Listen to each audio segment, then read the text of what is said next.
As we are moving forward here today, it is our desire to reacquaint you with your guidance system.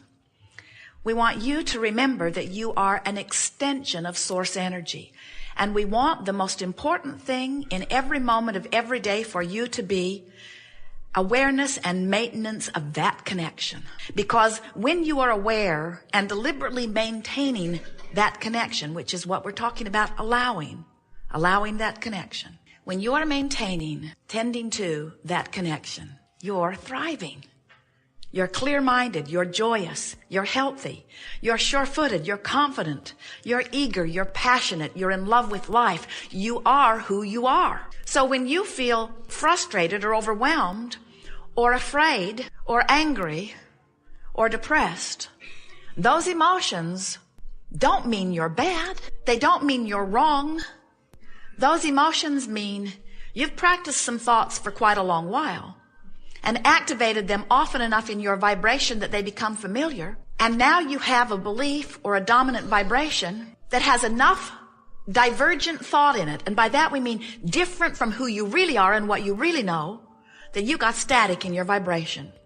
So you're pinching off your connection to the well-being that is flowing to you that you just can't hear. It's like electricity flowing through the walls of your house, but if you don't plug into it, your toaster doesn't work. And if you don't find a way of connecting to the source energy that is flowing to you at all times in a predominant, dominant way, then you are doing less than thriving. And it is your intention and your legacy and your right to thrive.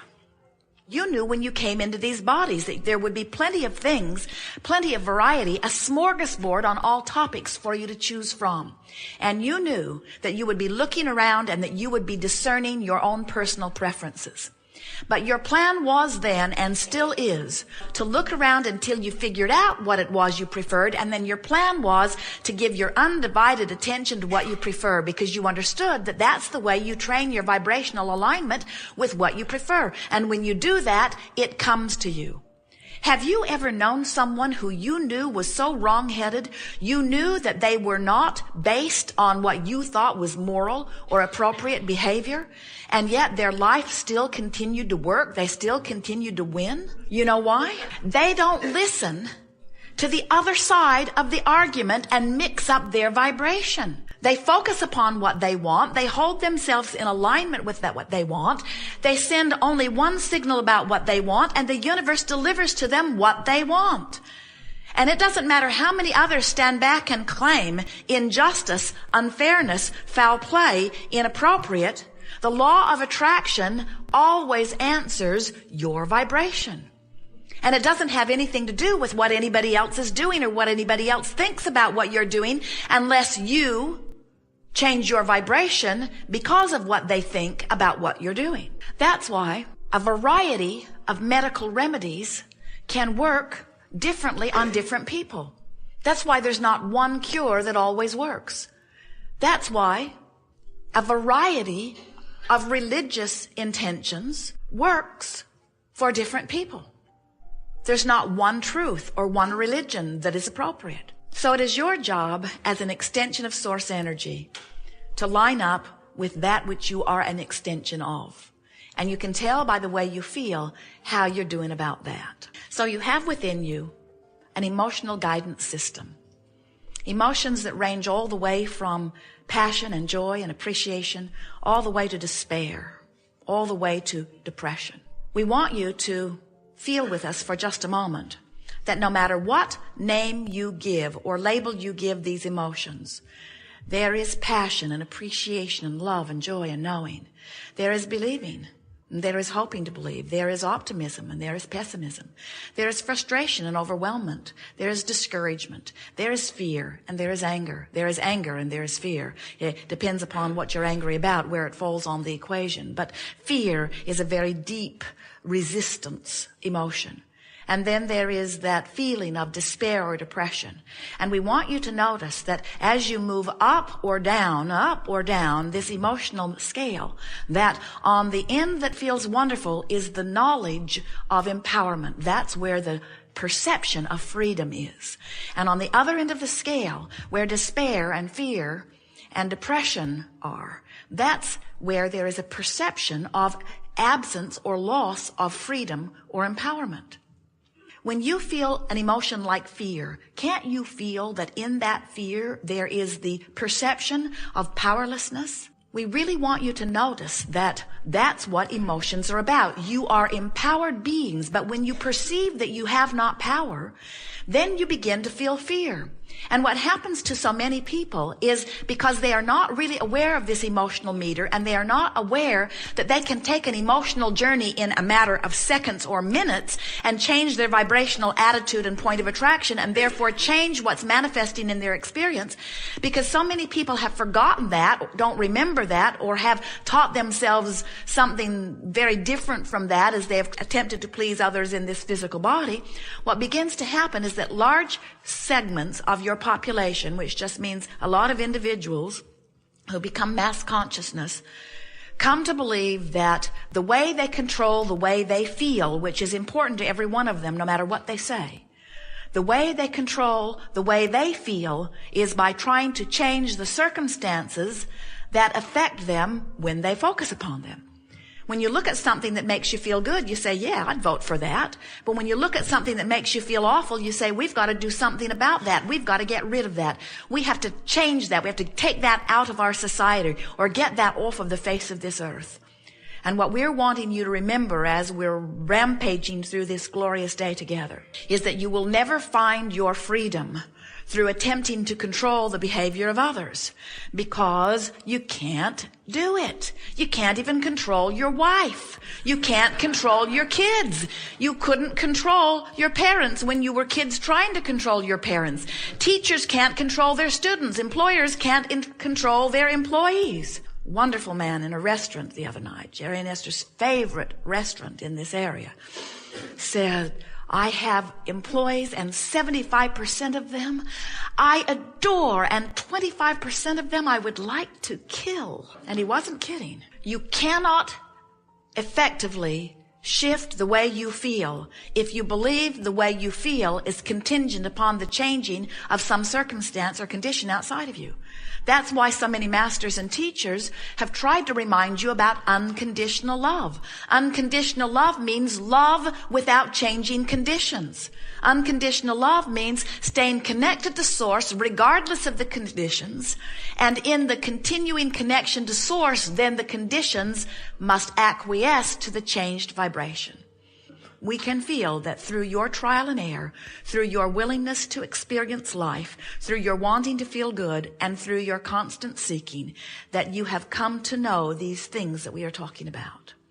And now it's just a matter of practicing them until you not only know it about this, but you know it about that and about that and about that, until you come to know it about everything, until you are able to look at your own body, even if it has something that you don't want in it, and you're able to relax and say, this too shall pass. It can go out the same door it came in. It came in vibrational alignment to something that I was thinking before I was even aware I was thinking it. And now I have changed the rhythm of my thought, and now I'm reaching for thoughts that consistently feel good to me on a myriad of subjects.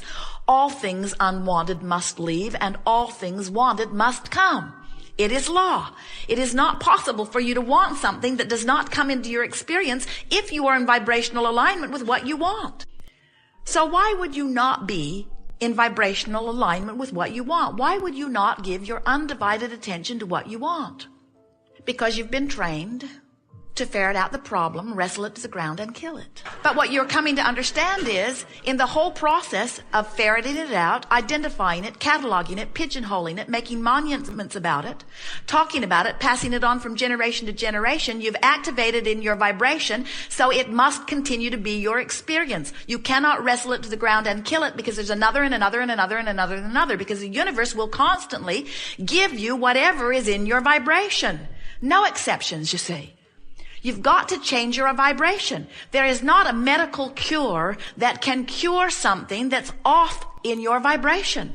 There's not a pill or a surgery that can keep you whole if you've got a vibration going on that's not allowing well-being. And so when you realize that everything that's happening globally is symptomatic of what's happening individually, but you do not worry yourself about what's happening globally. You tend to the only thing that you can tend to, and that's what's happening individually. And you work to align yourself with what feels good, you begin to be an example of thriving. And it is our promise to you that when you thrive through the clarity of your example, you will be of value to others. And it is also our promise to you that you cannot get sick enough to help sick people get well. And you cannot get poor enough to help poor people become prosperous. And you cannot get agitated about the political process enough to improve it. In other words, until you align with what feels good, you will not be in vibrational alignment with what feels good. And until you align with what feels good, you will not be in vibrational alignment with what feels good. Now, this sounds like circular reasoning, but what we're saying to you is, you gotta line up. You gotta line up. You gotta line up. You gotta line up with what you want. You've got to line up with what you want. So why don't you? Well, it's because you were lining up with thoughts before you were paying attention to how the thoughts you were lining up with felt. And you developed a vibrational habit of lining up, and law of attraction then matches those thoughts. Someone said to us the other day, Abraham, it feels like my thoughts are thinking me. It doesn't feel like I have control of what I'm thinking. I wake up and there they are. I try to change the subject, but there they are. And we say, well, don't despair. You've just got some thoughts activated, and we know we want to give you the benefit of the doubt. We want you to give yourself the benefit of the doubt. We want you to help let yourself off the hook by saying, law of attraction is really bringing these thoughts in that I've been thinking. But now a wonderful thing has happened. Now I have visceral awareness, emotional awareness that this thought is not beneficial to my experience. I can tell by the way it feels. So when I criticize myself, that's not good for me. When I criticize you, that's not good for me. When I find fault with me, that's not good for me. When I find fault with you, that's not good for me. When I worry, that's not good for me. When I worry, I'm actually negatively creating. When I worry, that means what I'm worried about is in the process of becoming. Friends will say, but Abraham, how can I not worry about this fact? And how can I not give this fact, this truth, this evidence my attention? And we say, think about what you're saying. You're saying somebody else who didn't want that, gave it their attention, gave it a lot of their attention, achieved vibrational alignment with it, attracted it into their experience, and because they did that, then you should too? If we were standing in your physical shoes, we'd be very particular about what we give our attention to. But we wouldn't go about it by monitoring thoughts. We would go about it by deciding that nothing is more important than that we feel good. And then by little, thought by thought, day by day, subject by subject, reaching for the best feeling thought that we could find in the moment. Joseph Campbell, magnificent teacher, gave you the best words that have ever been spoken on this subject of lining up with source energy and creating your own reality in a way that would please you. He said, follow your bliss. And we say, perfect guidance. But knowing what we do about the emotional scale, if you are in fear or despair, you can't get a whiff of bliss. An attempt to follow bliss from a place of despair leaves you feeling failure, because you can't set your radio tuner at 6:30 a.m. and hear what's being broadcast on 98.6 FM. The frequencies are too far apart. And you can't be in a place of despair because of something you've been observing or living or thinking about. And all of a sudden, quantum leap over into the vibration of bliss. It's not going to happen. But you could do the best that you could about feeling the best that you can from where you are, and you could shift despair to something that feels better to you, like revenge. Now, the world who is standing apart from you would find those worrisome words, because when you're depressed, you sort of go away and leave everybody alone. In your feeling of powerlessness, you just slink off and die. But when you take some of your power back by focusing upon the best feeling thought you can find from where you are, and you do it on purpose, and you note that you feel better, now can you see what's happened? You have taken the only thing that was ever wrong to begin with, which was your perception of loss of power, and you've done something about it, and you've restored to yourself a sensation of power, and the gloom, the depression, is beginning to lift. Now, do not misunderstand. If you were overwhelmed and frustrated, or even really tiptoeing into thoughts of anger about something, we would not be coaching you into rage or revenge. It's going the wrong way on the emotional